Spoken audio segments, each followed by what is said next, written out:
Yeah, but from a mechanical point of view, distinguishing an interstellar vehicle from a man-made, that's pretty easy. When I take teams out, the phenomenon that happens that's interstellar, that's transdimensional and interstellar, has a very distinctly feel and look versus an invasive. Now, we've had both happen. We have had man-made intrusions into our contact sites, and it's quite obvious. It didn't fool anybody. They were hoping it would, but it didn't. So a lot of that is experience and how it happens, whether it's invasive, how it feels, how it looks, knowing what the technologies are. So, in a couple hours, I can only go through so much data. But this is something that's really a subject. When I take people on a whole week intensive, this is information we go into very deeply. Or we go out under the stars at night, during the afternoon, we're doing all of this information and remote viewing training so that you can remote view. And ultimately, we set up experiments so that we can see if our discernment is being tricked or not. Here's a little tip. The ET objects are seamless, have no parts like that, and have a completely different quality to them because they are interstellar and transdimensional. Because they go beyond the speed of light and they are manufactured in a way that is completely different. So listen very carefully because I'm going to blow your minds, if I haven't already. And I know this is a lot of information in an hour, but listen carefully. Your life will depend on it, and those folks in Washington and Moscow listen very carefully. Interstellar vehicles do not manufacture the way we do. So like if you're going to make one of these, you're going to dig up the materials, put it through a mold, rivet it together, have plates and struts and parts, right? But it's got a power plant on it that's electromagnetic-gravitic, mass cancellation, it floats, it's silent, looks and sounds like a UFO, and it could be a saucer, it could be any shape. They can make them in any shape. An interstellar vehicle is not manufactured that way. So I don't want to lose everyone with a lot of jargon here, but if you can for a moment, you ever heard of 3D printing?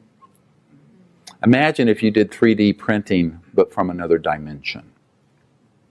Think about that for just a minute.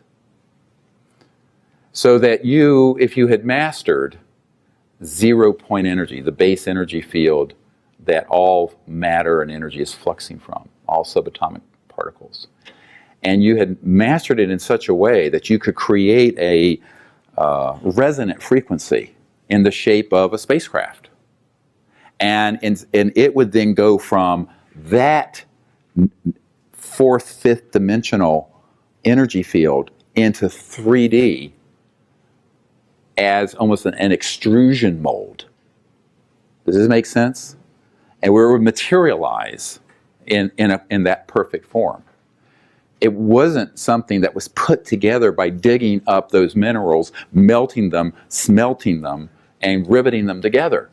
This is why they do not have those kind of moving parts and seams.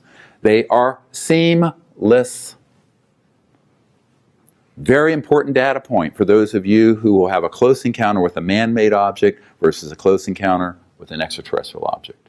I'm trying to give you a little tutorial here. And I'll take it one step further. When they have retrieved extraterrestrial objects and they've done the assays, the metallurgical studies and atomic studies, the material is so pure that even in the vacuum of space, we could not create it with any known human technologies because it's being created transdimensionally using these sort of electronic fields that cause matter to be aggregated, if you will, out of thin air, out of space. Because space is not empty. The majority of the cosmos, black energy, black, dark matter, et cetera, and so on, you can aggregate the subatomic, atomic, and molecular structure for any element, or any matter, or any complex molecule, and materialize it. Does this make sense? It is a known science in the very high end of the intelligence community. Now we're talking about something which the guys I know at the CIA call WSFM, weird science and frickin' magic. And that is what they call it. Now, my uncle worked for Northrop Grumman on the lunar module, landed on the moon. And I talked to an engineer there not long ago, and he said, yes, we just call it PFM. And excuse my language, pure fucking magic. And he says that's what they call it. He was an aerospace engineer. And so when you begin to deal with these sort of very advanced technologies, there are grades of it.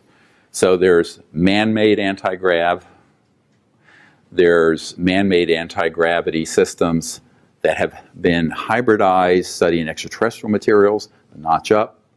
Then you have the purely extraterrestrial objects, which are a quantum leap beyond. Now, since Ben Rich died in 1995, and he made those comments, in the last 21 years, trillions of dollars have been spent on this, and some of the most brilliant minds in the world have worked on it. And some of these gentlemen I know, scientists, and they've worked in the Cube, as it's called, up there at the Skunk Works underground, near, not far from Palmdale. And in the Cube, they've done things that are now transdimensional. So now they have the ability to hoax events that really, even more so, look extraterrestrial, but are man-made.